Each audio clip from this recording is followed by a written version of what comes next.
जय हिंद दोस्तों, एक बार फिर से स्वागत है आपका हेलो शिक्षा के ऑनलाइन प्लेटफॉर्म पर। दोस्तों, एसएससी एमटीएस की एग्जाम की डेट लगातार करीब आ रही है और ऐसे में जरूरी हो जाता है कि हम प्रीवियस ईयर प्रश्नों को अधिक से अधिक देखें और उन्हीं प्रश्नों के आधार पर आपके प्रश्न बनने हैं। एक्चुअल प्रश्न लेकर आया हूं दोस्तों, जो 2020, 21, 22 की परीक्षाओं में कई बार रिपीट किए हुए प्रश्न, जिन प्रश्नों को जो है एसएससी ने या सीआरपीएफ ने या टीसीएस ने जो भी ऑनलाइन परीक्षाएं कराई है, ऐसे प्रश्नों को मैंने टॉप प्रश्नों को शामिल किया है और उनसे संबंधित लगभग 100+ एक्स्ट्रा फैक्ट भी दिया है कि जहां से आपके और सारे प्रश्न बन सके या फिर प्रश्नों से बनने वाले प्रश्नों को भी तैयार करेंगे। तो चलिए एक्स्ट्रा फैक्ट के डबल डोज के साथ शुरू करते हैं आज की क्लास। आपके सामने पहला प्रश्न ये देखिए, भारत की आधी जनसंख्या केवल 5 राज्यों में रहती है, निम्नलिखित में से कौन उन राज्यों में से एक है? Half of the India's population live in only 5 state, which of the following is one of those state. मतलब ये कहना चाह रहे हैं कि टॉप 5 स्टेट के बारे में पूछ रहे हैं कि जिनमें पॉपुलेशन में टॉप 5 हैं, कौन कौन से? उत्तराखंड बिल्कुल नहीं, केरल, गुजरात, पश्चिम बंगाल। तो चौथे नंबर पर भी है और चौथा है भी ये पश्चिम बंगाल, जो है इसमें से आ जाएगा, जो है टॉप 5 जिसमें रहती है। जैसे कि आपको आ गया, ये मैं दिखाता भी हूँ डेटा एक कुछ स्पेशल तरीके से। इसका उत्तर तो आपने पश्चिम बंगाल देख लिया कि टॉप 5 राज्यों में पश्चिम बंगाल आता है जनसंख्या के मायने में। अब देखिए यह जनसंख्या का डिस्ट्रीब्यूशन राज्यों में और केंद्र शासित प्रदेशों में स्पेशल तरीके से, इसकी मैंने वीडियो भी बना रखी है दोस्तों। ये देखिए जनसंख्या क्या है। अब हम समझते हैं कि जनसंख्या राज्यों में और जनसंख्या केंद्र शासित प्रदेशों में, क्योंकि एसएससी दोनों में पूछता है, अलग अलग पूछता है, कंफ्यूज करता है, तो कंफ्यूजन का सलूशन बिल्कुल यहां मिलेगा, जरूर मिलेगा। कैसे मिलेगा?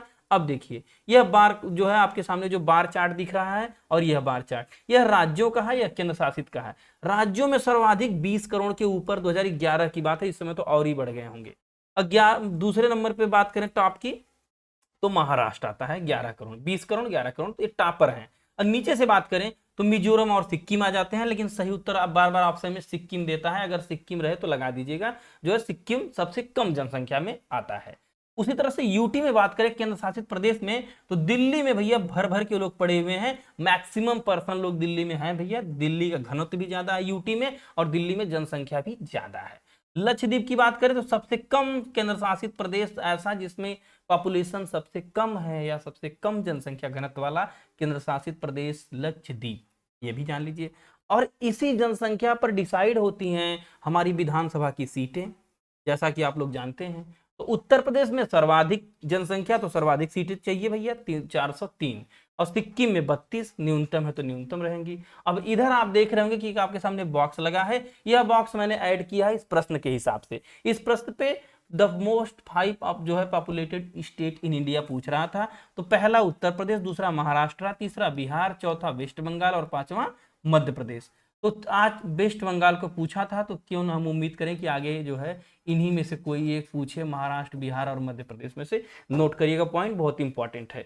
इसी प्रकार जनसंख्या के एक और डेटा देख लीजिए, यहां से भी प्रश्न आता है दोस्तों, कि अगर जनसंख्या वृद्धि दर की बात करें, तो ग्रोथ रेट ऑफ पॉपुलेशन, तो राज्यों के और यूटी की, तो राज्यों में सबसे ज्यादा ग्रोथ रेट मेघालय में है, अरुणाचल प्रदेश दूसरे नंबर पर। और नकारात्मक वृद्धि दर अगर कहीं दर्ज की गई, यानी जहां की जनसंख्या घटी है, तो राज्यों में नागालैंड की घटी है, माइनस में गई है दोस्तों, मतलब वहां पे एक तरह से लीजिए कि बर्थ रेट कम हुआ है।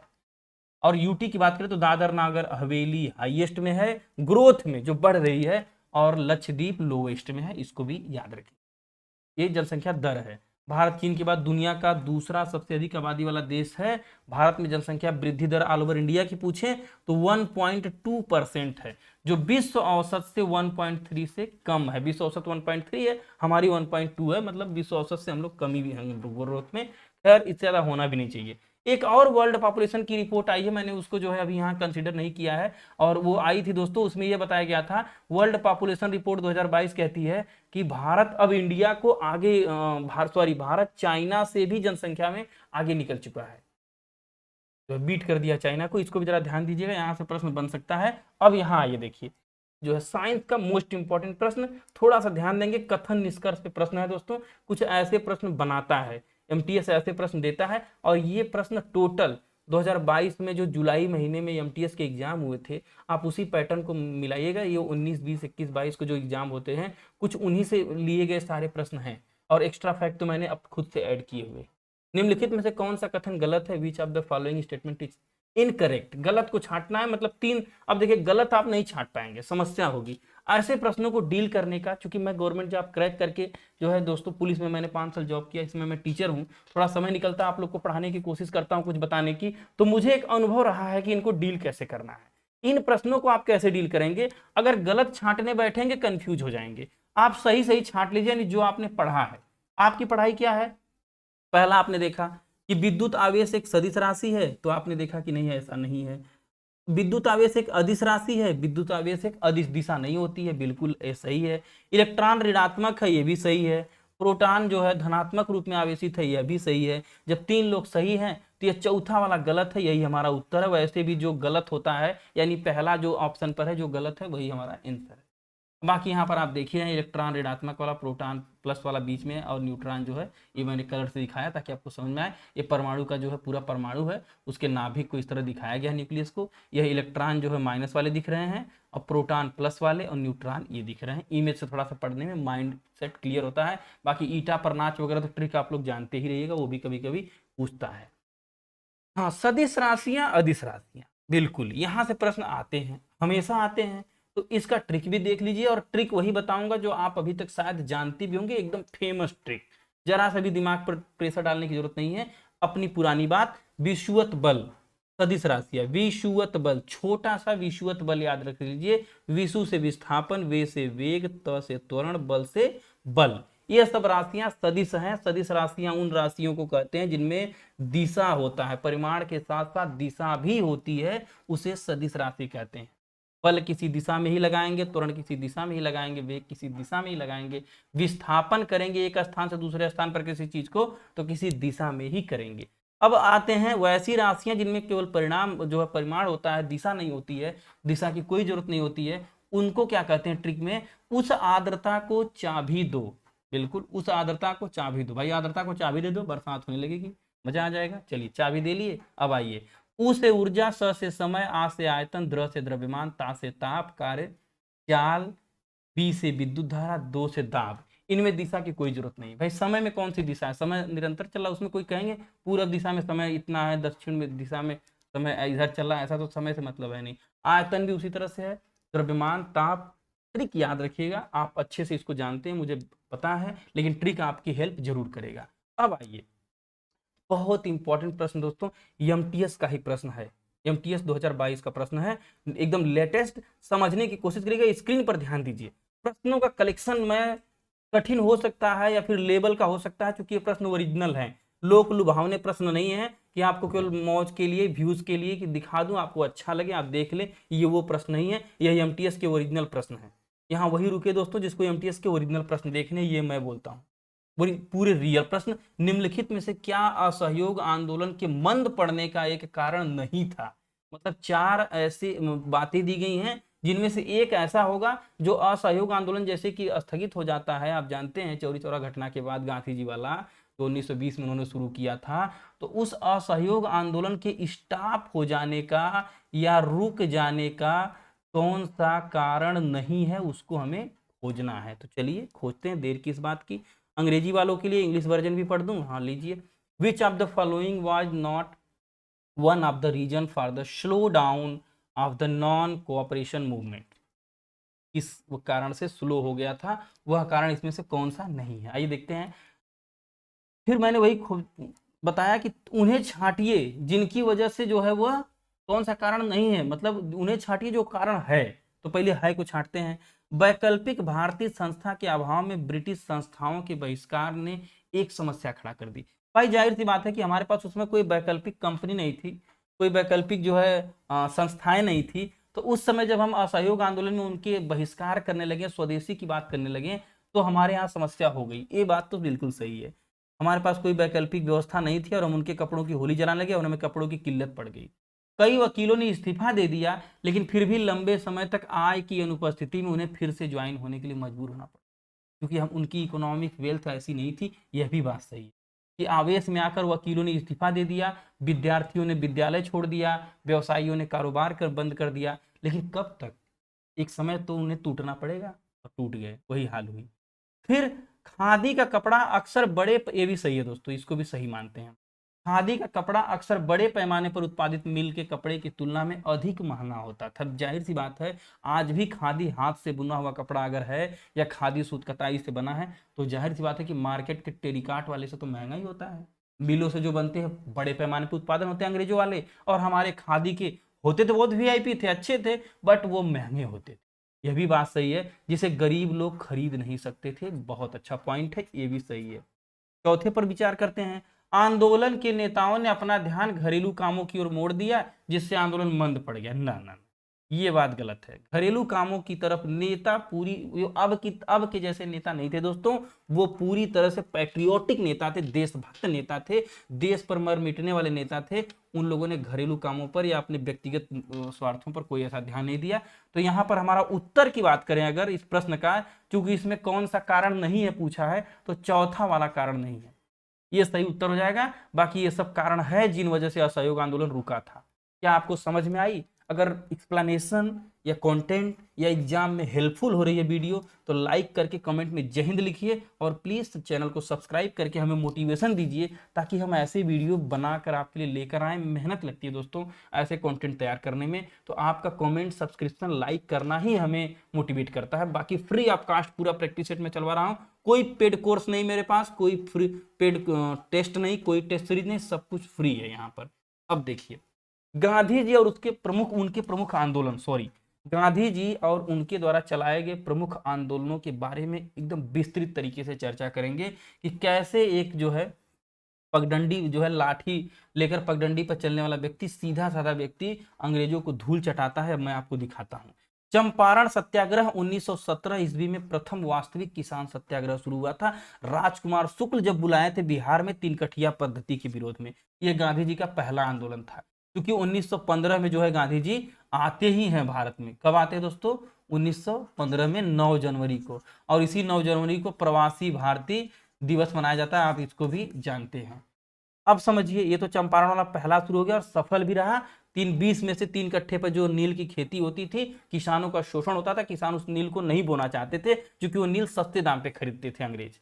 ये हो गया। यहां से सफलता मिलने के बाद अहमदाबाद मिल मजदूर इनको बुलाते हैं। 1918 में जाते हैं महात्मा गांधी, और वहां पर भी जो है बिल्कुल जलवा ही जलवा, वहां पर भी जलवा कायम करके आते हैं। और यह आंदोलन पहला भूख हड़ताल था। मतलब भूख हड़ताल का प्रयोग पहली बार यहां पर गांधी जी करते हैं भारत में। भाई उसके पहले तो डरबन वगैरह में, दक्षिण अफ्रीका में कर चुके थे, बट इंडिया में द फर्स्ट टाइम इसका यूज होता है। फिर खेड़ा सत्याग्रह पूर्ण तरह से किसान सत्याग्रह था, यह प्रश्न में पूछता है, यह भी किसानों के लिए था। जो है खेड़ा सत्याग्रह 1918 में। खिलाफत आंदोलन 1919 में आता है। सर्वप्रथम असहयोग आंदोलन की अभिव्यक्ति, मतलब जो वो खिलाफत आंदोलन एक्चुअली कुछ तरह से मुस्लिमों के जो खलीफा थे उनसे संबंधित था। तो उसमें गांधी जी ने एक तरह से कह लीजिए कि खिलाफत आंदोलन असहयोग की स्टार्टिंग थी, और इसी से असहयोग आंदोलन स्टार्ट होता है। असहयोग की अभिव्यक्तियां दिया है ना हमने। हाँ, फिर इसके बाद आता है गांधी जी कहते हैं भाई ठीक है, अब हम आपका पूरी तरह से सहयोग नहीं करेंगे, मतलब असहयोग करेंगे।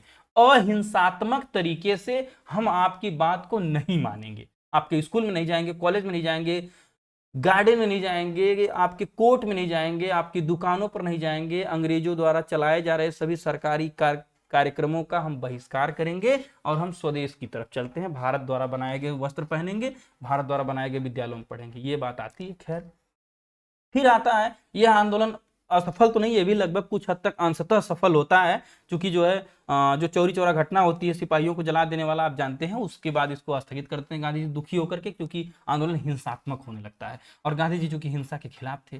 तो फिर आता है नमक सत्याग्रह। अंग्रेज नमक पर जो है 1930 में नमक पर जो है कठोर कानून लगा देते हैं। कहते हैं नमक बनाने का अधिकार केवल अंग्रेजी फैक्ट्रियों को है।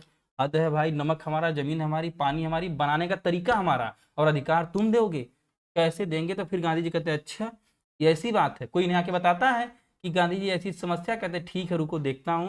और सविनय अवज्ञा आंदोलन 1930 में नमक कानून, दांडी मार्च तक यह जो है यात्रा करते हैं साबरमती से दांडी के बीच की, और नमक कानून वहां पर नमक बनाकर नमक कानून का तोड़ देते हैं, विरोध करते हैं। फिर व्यक्तिगत सत्याग्रह की बात आती है 1940 में। यह भी अंशतः, कुछ आंदोलन लास्ट के जो है अंशतः सफल, अंशतः कह लीजिए कि मतलब पूर्ण सफल तो नहीं हुए, लेकिन अंशतः सफल जरूर हुए, और इससे अंग्रेजों की दशा टूटती जा रही थी। उपनाम इसी का था दिल्ली चलो आंदोलन, व्यक्तिगत सत्याग्रह का। तो यह गांधी जी के प्रमुख आंदोलन थे। लास्ट में क्विट इंडिया मूवमेंट, बहुत फेमस आंदोलन, रेड कलर से भारत छोड़ो आंदोलन, अगस्त क्रांति के नाम से जाना जाता था। अंतिम बार उन्होंने कहा भैया अब अंग्रेजों भारत छोड़ो, करो या मरो का नारा दिया। इस समय गांधी जी भी एकदम उब गए थे एक तरह से। इस समय इन्होंने अपनी असहयोग की पॉलिसी को भी सॉरी जो अहिंसा की पॉलिसी थी थोड़ा सा उससे हटकर ये भी कहें कि अब करो या मरो, अब पानी नाक के ऊपर से जा रहा, अब मैं नहीं छोड़ूंगा, ये भी थोड़े से हिंसात्मक रूप में आ गए थे यह भारत छोड़ो आंदोलन में। खैर बाकी तो इन्होंने अहिंसा का ही पालन किया जो है लास्ट तक।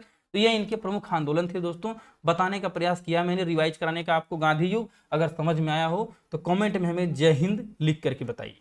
अब आइए, मुगल सम्राट शाह आलम द्वितीय ने किस वर्ष ईस्ट इंडिया कंपनी को बंगाल के दीवान के रूप में नियुक्त किया?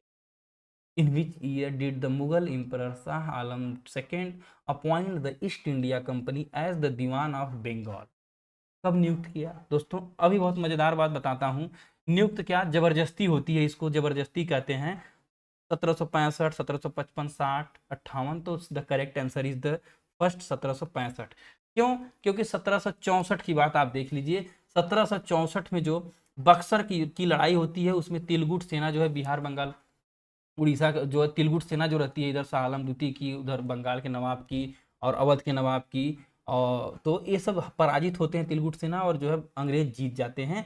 और 16वें मुगल सम्राट शाह आलम द्वितीय ने 12 अगस्त 1765 को ईस्ट इंडिया कंपनी को बिहार में, बंगाल, बिहार, उड़ीसा में दीवानी, मतलब दीवानी का मतलब कर वसूलने का अधिकार दे दिया। और शाह आलम द्वितीय ने कविताओं में अपना नाम दीवान लिखा था, ये तो खैर उनका था। ईस्ट इंडिया कंपनी को बंगाल, बिहार, उड़ीसा की दीवानी बक्सर की लड़ाई 1764 के बाद मिली। बक्सर की लड़ाई 1765 में शाह आलम द्वितीय और ईस्ट इंडिया कंपनी ने रॉबर्ट क्लाइव से इलाहाबाद की संधि की, और संधि पर हस्ताक्षर के बाद जो है समाप्त हो जाती है। अंग्रेजों की हालत अगर आप पूछेंगे जो है क्या ही कहें, चोरों की हालत, तो गिड़गिड़ाते हुए देखिए ये जो हमारे बादशाह हैं, मुगल बादशाह, उनके सामने गिड़गिड़ाते हुए इस तरह से बैठे हैं, घुटने टेक करके। ये चोर जब आ जाते हैं, देश को हमारे लूटने लगते हैं, तो ये इतने पावरफुल अपने आप को बताते हैं कि तलवार लेकर के इस तरह से हम अत्याचार करते हैं महिलाओं पर। और ये सीन, आप दोनों सीन देखिए कि किस तरह से यह आते हैं और किस तरह से यह अपना कार्यक्रम शुरू करते हैं। यह चित्र बहुत ही कुछ बोलता है दोस्तों, तस्वीरें बोलती हैं। तो हकीकत में इन चित्रों को देखेंगे तो आपको समझ में आएगा कि किस प्रकार इतिहास यह बताता है कि आप जिसे शरण देंगे वही कल आपकी दशा खराब करेगा। ये देखिए यही हाल है। शुरुआत में तो हमारे नवाब वगैरह सोचे कि क्या ही होगा, इनको बिजनेस करने दो, व्यापार के लिए आए हैं, अपना वो बेचेंगे, अपना यहाँ निरमा सोडा साबुन तेल, चले जाएंगे नॉर्मली, मसाले वसाले लेके, नमक मिर्च मसाला। लेकिन इन्हें क्या पता था कि ये चोर लोग हैं, ये लोग ऐसे नहीं है, शांत फरामोश हैं, और यह अंत में यहाँ लूटने खसोटने लगेंगे, दशा खराब करेंगे। खैर हम चलते हैं नेक्स्ट प्रश्न की तरफ। उस्ताद बिस्मिल्लाह खां किस वाद्य यंत्र से संबंधित थे? With which musical instrument was Ustad Bismillah Khan associated? Guitar, santoor, sitar, शहनाई। वाद्य यंत्र और उनसे बनने वाले प्रश्नों से संबंधित लगातार रोज एक प्रश्न पूछता है। फिलहाल उस्ताद बिस्मिल्लाह खान का तो इजी था, आप सब भी गेस कर लिए होंगे। ऑप्शन नंबर 4 पर शहनाई है। लेकिन ये देखिए यहाँ पर सभी महत्वपूर्ण वाद्य यंत्र जहां से एसएससी अभी तक प्रश्न पूछा है। अब कोई नया पूछ दे तो दोस्तों अब क्या ही करें, लेकिन अभी तक तो यहीं तक उसका दायरा रहा है। हरिप्रसाद चौरसिया बांसुरी, शिव कुमार शर्मा संतूर, ठाकुर भीखम सिंह मृदंग, बिस्मिल्लाह शहनाई जो अभी पूछा था, जाकिर हुसैन तबला, और अमजद अली खान सरोज। ये देखिए बिस्मिल्लाह खान साहब, हाँ ये देख रहे हैं बगल में, हाँ साहब ये देखिए लोग पढ़ नहीं रहे हैं अच्छे से, इनको जरा देखिए। आप शहनाई बजा रहे हैं और आपके बनाए हुए प्रश्नों को ये लोग पढ़ के याद नहीं कर रहे हैं। देखिए इसी तरह आपकी तरफ तिरछे देख रहे हैं, क्या करें। इस बार इनका सिलेक्शन हो जाएगा सर, आप टेंशन न लीजिए। अब आइए देखिए बाकी को, आप देखिए ना, हरिप्रसाद चौरसिया वगैरह बांसुरी वाले यहाँ पर जो है, और संतूर वाले शिव कुमार शर्मा, और ये तबला वाले जाकिर हुसैन, ये लोग तो अपने काम में बिजी हैं। लेकिन बिस्मिल्लाह खान आपको देख रहे हैं और पढ़ना है, याद करना है वाद्य यंत्र वाला प्रश्न। इनमें से कौन सा एक मौलिक अधिकार है? Which of the following is the fundamental right? चुनाव का अधिकार, सूचना का अधिकार, मौलिक कर्तव्यों का अधिकार, संवैधानिक उपचारों का अधिकार। तो अनुच्छेद 32 में संवैधानिक उपचारों के अधिकार की बात की गई है, जो मौलिक अधिकार की श्रेणी में आता है दोस्तों। और बाबा साहब डॉक्टर बी आर अम्बेडकर ने इसे संविधान की आत्मा कहा है, यह भी आप कई बार पढ़े होंगे, जानते होंगे। बाकी सबने तो प्रस्तावना को कहा है, लेकिन बाबा साहब ने इसे संविधान की आत्मा जो है, प्रस्तावना को नहीं बल्कि इसे कहा है, अनुच्छेद 32 संवैधानिक उपचारों के उपचार। क्योंकि मौलिक कर्तव्यों का जब हनन होगा तो इसी के तहत न्यायालय को 5 प्रकार की रीटें जारी करने का अधिकार है। बाकी चुनाव का अधिकार आपका राजनैतिक अधिकार है, मौलिक कर्तव्य आप पालन करिए भाई, आपका मर्जी है, पालन करना पड़ेगा।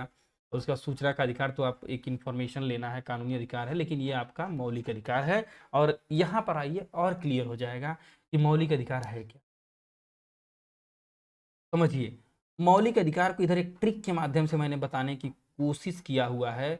समस्त शोध संस्कृति के उपचार के लिए अनुच्छेद 14 से लेकर के 32 तक मौलिक अधिकार को रिवाइज करवाता हूं।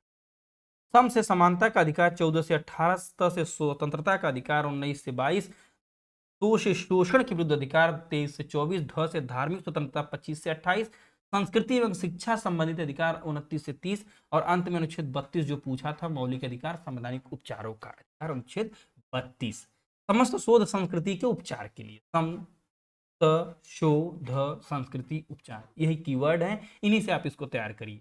अब बात करें अगर मौलिक कर्तव्य की, तो अधिकार के साथ साथ कर्तव्य पढ़ लेना जरूरी है, क्योंकि परीक्षा वाला हो सकता है अधिकार पूछते पूछते कर्तव्यों पर आ जाए। तो 42वां संविधान संशोधन 1976 में सरदार स्वर्ण सिंह समिति की सिफारिश पर भाग 4A अनुच्छेद 51A में इसे शामिल किया था। कब दोस्तों? 42 76 4A 51A, एक कीवर्ड बना लीजिए। 42 मोबाइल नंबर की तरह याद कर लीजिए दोस्तों, जैसे उसका मोबाइल नंबर याद करते हैं वैसे 42 76 4A 51A, 42 76 4A 51A, 42वां संविधान संशोधन 76 1976 4A। ट्रिक यही है, 4A भाग 4A 51A अनुच्छेद 51A में शामिल किया गया, और मूल रूप से इसकी संख्या 10 थी, लेकिन 86वें संविधान संशोधन में 2002 में अनुच्छेद 21A को जोड़कर शिक्षा के अधिकार को भी मूल अधिकार बना दिया गया दोस्तों। तो ये 11 हो गए, पहले ये 10 थे और जब शिक्षा जुड़ गया तो 11 हो गए, याद रखिएगा। स्क्रीन क्लियर करता हूं, चाहे तो स्क्रीनशॉट ले लीजिए।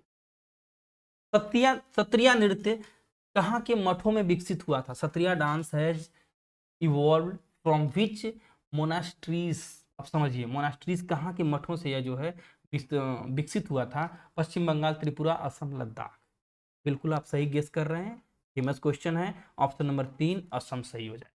असम के नृत्य और उसके त्योहार, आप यहां पर देखिए कंटेंट की तरफ, स्क्रीन पर कंसंट्रेट करिए। हाँ, इधर नहीं, इधर कंसंट्रेट करिए, कंटेंट इधर है, सत्रिया नृत्य न देखिए, कंटेंट देखिए। यह नृत्य सत्र नामक असम के मठों में प्रदर्शित किया गया था। यह परंपरा तब से विकसित हुई थी, बढ़ी सत्रों के भीतर यह नृत्य सत्रिया नृत्य कहा जाने लगा। ये तो रहा सत्रिया की बात, थोड़ी सी आप इसको समझ लीजिए। बिहू बार बार पूछता है, बिहू, कटी बिहू, कई प्रकार की बिहू जो है, छोटी बिहू, बड़ी बिहू, सब वही के नृत्य है। तो बिहू नृत्य, बगरुम्बा नृत्य बसंत में आयोजित किए जाने नृत्य हैं, और भोर नृत्य, ओजापल्ली नृत्य, यह भी असम के प्रमुख नृत्य हैं, याद रखिएगा। किसी भी नृत्य में अगर बिहू शब्द लगा हो तो असम लगा दीजिएगा, 1 नंबर मिल जाएगा। अंबुवाची मेला, शक्तिपीठ कामाख्या माता मंदिर में वहां का प्रमुख त्योहार है असम का, यह भी एसएससी बार बार पूछता है। 22 से 26 जून तक ये जो है अंबुवाची उत्सव के रूप में मनाया जाता है। अब इधर आप थोड़ा देख सकते हैं। अब ये लेकिन इसका स्क्रीनशॉट लीजिए और चलते हैं अगले प्रश्न की तरफ। भारत का सबसे बड़ा बांध हीराकुंड बांध, जिसे हीराकुद भी कहा जाता है, बांध इनमें से किस नदी पर निर्मित है? इंडिया लार्जेस्ट डैम हीराकुद या Hirakund dam is build on which of these rivers? Kaveri, Godavari, Tapi. हीरा है तो महान जो व्यक्ति होगा उसी को तो हीरा मिलेगा। तो ट्रिक यही है, हीरा है तो महान व्यक्ति को मिलेगा। तो हीरा कुंड कहाँ है? महानदी पर। नॉर्मल व्यक्ति को तो हीरा वीरा मिलेगा नहीं भाई, तो महानदी सही हो जाएगा। अब समझिए, ऊंचा बांध, बड़ा बांध, लंबा बांध, सारी बीमारियों की एक दवा यहाँ पर मिलेगी आपको, हीराकुंड बांध, उड़ीसा के संबलपुर जिले में। इसकी लंबाई 26 किलोमीटर और महानदी, ये हो गया जो है हीराकुंड बांध। सबसे ऊंचा पूछे तो टिहरी भागीरथी नदी पर 260 मीटर ऊंचाई, इसको याद रखिएगा। सबसे बड़ा पूछे अगर तो भाखड़ा नांगल बांध, नाम भी बड़ा है, भाखड़ा नांगल डैम सतलज नदी पर, इसको याद रखिएगा सबसे बड़ा। बिलासपुर जिले में सतलज नदी पर स्थित भारत का सबसे बड़ा बांध है, वही ऊंचाई में दूसरे नंबर पर है, लेकिन ऊंचाई में पहले नंबर पर कौन है? टिहरी। और साथ ही 255 मीटर की ऊंचाई वाला ग्रेविटी बांध एशिया का दूसरा सबसे बड़ा बांध है, नांगल बांध, याद रखिएगा। ये भी इंपॉर्टेंट प्रश्न है दोस्तों, बांधों से संबंधित प्रश्न 1 नंबर यहां से जरूर मिलता है, लगभग पूछता ही है एसएससी हर एग्जाम। तेंदुलकर पद्धति भारत में डैश के अनुमान से संबंधित है? Tendulkar method is related to the estimation of dash in India, राष्ट्रीय आय, बेरोजगारी, जनसंख्या आकार, गरीबी। तो तेंदुलकर समिति दोस्तों ये थोड़ा टफ क्वेश्चन में आ जाएगा, मैं बताता हूँ गरीबी से है, अगर आप इसको लगा पाए होंगे तो बहुत बढ़िया आपकी तैयारी चल रही है, गरीबी से संबंधित है। लेकिन यहाँ आइए तेंदुलकर समिति को थोड़ा सा देख, गरीबी के आकलन के लिए तेंदुलकर की कार्यप्रणाली या कैलोरी की खपत पर आधारित थी। जो कैलोरी होता है ना कि एक परिवार में 2000 कैलोरी एक व्यक्ति का भोजन का है या 2500 कैलोरी है, तो कितने कैलोरी, जिसको 1500 मिल रहा है तो गरीब है, या 800 मिल रहा है तो गरीब है। कैलोरी मतलब कितना भोजन मिल रहा है। यह अनाज, दाल, दूध, खाद्य तेल, मांसाहारी वस्तुएं, सब्जियां, फल, सूखे मेवे, चीनी, नमक, मसाले, अन्य भोजन जैसी वस्तुओं की खपत पर आधारित थी। इस पद्धति ने इन सामानों की एक टोकरी बनाई जाती थी। उस माल के मौद्रिक मूल्य की गणना मुद्रास्फीति और ग्रामीण शहरी क्षेत्रों को ध्यान में रखते हुए की जाती थी। मतलब इन सभी महत्वपूर्ण खाने पीने के सामानों को, पौष्टिक आहार के सामानों की एक टोकरी बनाते थे और इसका मूल्य ज्ञात करते थे। जैसे इस तरह से अगर एक टोकरी बना दिए और उसमें ये सारी चीजें रख देते थे दोस्तों, अनाज, फल, दालें, तो इसका मूल्य ज्ञात करते थे और इस मूल्य से अंदाजा लगाते थे कि क्या इस मूल्य को कोई कौन सा व्यक्ति खरीद पाने में असमर्थ है और कौन सा व्यक्ति खरीद पाने में समर्थ है। तो समर्थ वाला थोड़ा सा गरीबी के ऊपर रहता था और समर्थ वाले को गरीब मानते थे। यह आप आम भाषा में मैं समझा दे रहा हूँ, इसको ये समझिएगा। इसी के आधार पर बीपीएल परिवार कहा जाता था, जो गरीबी रेखा के नीचे रहते थे। बिलो एक गरीबी रेखा इन्होंने माना और इसके नीचे जो रह गए, जैसे मान के चलिए कि ये आपकी गरीबी रेखा है, तो इसी के बीपीएल कार्ड सुना होगा आपने, तो इसके नीचे जो लोग रहते थे, जिनकी आय इसके नीचे थी, उन्हें बीपीएल कहा जाता था और इसके ऊपर जो रहते थे उन्हें एपीएल कहा जाता था। एपीएल यानी एवं बिलो पावर्टी लाइन, एवं पावर्टी लाइन, पावर्टी मतलब गरीबी। तो यह बात आप समझ लीजिए, यह गरीबी रेखा से संबंधित कंटेंट था। बीपीएल, एपीएल कार्ड और तेंदुलकर समिति बहुत इंपॉर्टेंट प्रश्न आता है दोस्तों। एक बार इसका स्क्रीनशॉट लेकर के इसको खुद से भी पढ़ लीजिए, आपको यहाँ से जरूर समझ में आ जाएगा सरल भाषा में। निम्नलिखित में से किस भारतीय त्योहार में भगवान राम के हाथों राक्षस राजा रावण की मृत्यु का जश्न मनाया जाता है? Which of the following Indian festival celebrates the death of the demon king Ravan at the hands of lord Ram? Diwali, Dussehra, Navratri, Holi. बिल्कुल आप लोग जानते हैं दशहरा पर रावण जलाया जाता है भैया, ये जलने के बाद ही दशहरे का त्योहार मनाया जाता है। बाकी नवरात्रि जो माता दुर्गा से संबंधित है, होली को आप जानते हैं हिरण्यकश्यप वाली कहानी, और दिवाली जब रामचंद्र जी वापस आते हैं जो है अयोध्या के लिए, जो वनवास से, तो अयोध्या में दीपावली मनाई जाती है। इसको तो आप अच्छे से जानते हैं, इंडियन फेस्टिवल है, बहुत इंपॉर्टेंट। निम्नलिखित में से किस राज्य के विधानमंडल में एक सदन है? Which of the following state has a single house in its state legislature? Andhra Pradesh, Karnataka, Gujarat, Maharashtra. Correct answer, Andhra Pradesh में भी दो हैं दोस्तों, कर्नाटक में भी दो हैं, महाराष्ट्र में भी दो हैं, लेकिन यहाँ पर केवल एक। गुजरात सही उत्तर। कैसे, यहाँ देखिए, अभी मैं बताता भी हूँ उसको। भारत के कुल 6 राज्य द्विसदनात्मक विधायिका के अंतर्गत आते हैं। यह राज्य आंध्र प्रदेश, बिहार, तेलंगाना, उत्तर प्रदेश, महाराष्ट्र, कर्नाटक राज्य हैं। अब कैसे हैं, एक ट्रिक भी है। अब तू भी करना, अब तुम करना, अब तुम क्या करना भैया, अब देखते हैं जरा वो क्या करेगा। अब तुम करना, अब मैं नहीं करूंगा, तुम ही करना। कैसे? ए से आंध्र प्रदेश, बी से बिहार, टी से तेलंगाना, यू से उत्तर प्रदेश, एम से महाराष्ट्र और करना से कर्नाटक। याद रखिएगा, इसी ट्रिक पर यही 6 राज्य हैं जहां पर द्विसदनात्मक विधायिका है। इसको भी ट्रिक से बताने की कोशिश किया हूं मैं। अब समझिए, विधानमंडल अनुच्छेद 168 में और इसके दो भाग, एक तरफ विधानसभा जैसे लोकसभा होती है 170 में, और दूसरी तरफ विधान परिषद जैसे जो है राज्यसभा होती है 169 में। विधान परिषद है, लोकसभा है ना जिस तरह से, उसी तरह से यहाँ विधानसभा है जो अनुच्छेद 170 में है और 169 में विधान परिषद है। अब विधानसभा जैसे लोकसभा को निम्न सदन कहते हैं, तो विधानसभा भी निम्न सदन है, जनता द्वारा डायरेक्ट चुनाव होता है, इसमें के विधायक बनते हैं जो है, इसको भी आप जानते रहिए। और यहाँ पर भी उच्च सदन इसको कहा जाता है, यह जो है भंग नहीं होती है, विधानसभा है, इसको भी विधान परिषद है, इसको भी आप याद रखिए। मार्च 2022 में पंजाब के 28वें मुख्यमंत्री के रूप में किसने शपथ ली? Who took oath as the 28th chief minister of Punjab in March 2022? Ranjit Singh Channi, Prakash Singh Badal, Amarinder Singh या भगवंत मान। तो जिनका चेहरा आप देख रहे हैं इनको पहचान भी लीजिए, ये हैं भगवंत मान और पंजाब के नए सीएम आम आदमी पार्टी। अमीबा डैश प्रक्रिया के माध्यम से अपना भोजन प्राप्त करता है। Amoeba obtains its food through the process of endocytosis प्रकाश संश्लेषण, एक्सोसाइटोसिस या विसरण। तो कीड़े मकोड़ों से भोजन बनाता है, साइटोसिस जो है इसको याद रखिए। अब यहाँ पर होता क्या है, एंडोसाइटोसिस और एक्सोसाइटोसिस में आप कंफ्यूज ना होइएगा। एंडोसाइटोसिस से भोजन बनाता है और प्रकाश संश्लेषण से तो जो सामान्य पेड़ पौधे हैं वह अपना भोजन बनाते हैं सूर्य की उपस्थिति में। इसको तो आप जानते रहिए, लेकिन यहाँ सही उत्तर ये हो जाएगा। क्या है यह एंडोसाइटोसिस, यहाँ पर मैंने बताने की कोशिश किया है। अमीबा के खाने की प्रक्रिया निम्नानुसार है।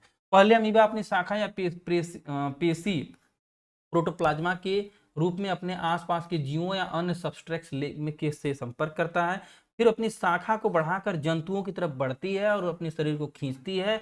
जब जो है जीवाणु अमीबा की शाखा संपर्क में होते हैं तो अमीबा उन्हें अपने शरीर में खींचती है और उन्हें भोजन के रूप में अवशोषित कर लेती है। अमीबा इसके बाद अपनी शाखा को वापस अपने शरीर में खींच लेती है, अवशोषित भोजन को अपने शरीर में पारित करती है। इस प्रक्रिया द्वारा अमीबा विभिन्न जीवों से अपना भोजन बनाती है। कैसे, नहीं समझ में आया? इधर देखिए, यह मान के चलिए कि अमीबा है आपके सामने दोस्तों, सेल मेम्ब्रेन, यह पूरी अमीबा है और ये सारे इसके भोजन हैं। इनको इसने क्या किया, ऐसा हल्का सा डाउन किया, जैसे ये अंदर आते हैं तो इसको क्लोज करते करते और इसको घींच करके छोटा करते करते यहाँ लेकर चली आई, अब भोजन बना ली। इसी को एंडोसाइटोसिस कहा जाता है, अमीबा के भोजन की प्रक्रिया। कैसी लगी सीरीज दोस्तों, कमेंट करके बताएं। ऐसे वीडियो लगातार पाने के लिए चैनल को सब्सक्राइब नहीं किया तो सब्सक्राइब कर लें, स्कैन करके टेलीग्राम ज्वाइन करें, यहाँ आपको पीडीएफ प्रोवाइड की जाएगी। लाइक कमेंट शेयर अपने दोस्तों तक अधिक से अधिक ग्रुप में करें, हमारा सपोर्ट करें। Free of cost practice set लगातार चला रहा हूँ दोस्तों, क्वालिटी प्रैक्टिस सेट। आप देख रहे होंगे किस तरह से क्वालिटी कंटेंट ला करके आपको समझाने की कोशिश मैं कर रहा हूँ, तो बड़े बड़े संस्थानों में भी आपको शायद मुश्किल से मिले और लगातार मिलता रहेगा। पढ़ते रहिए। जय हिंद, जय भारत। मिलते हैं अगले इसी किसी तरह इंटरेस्टिंग टॉपिक में।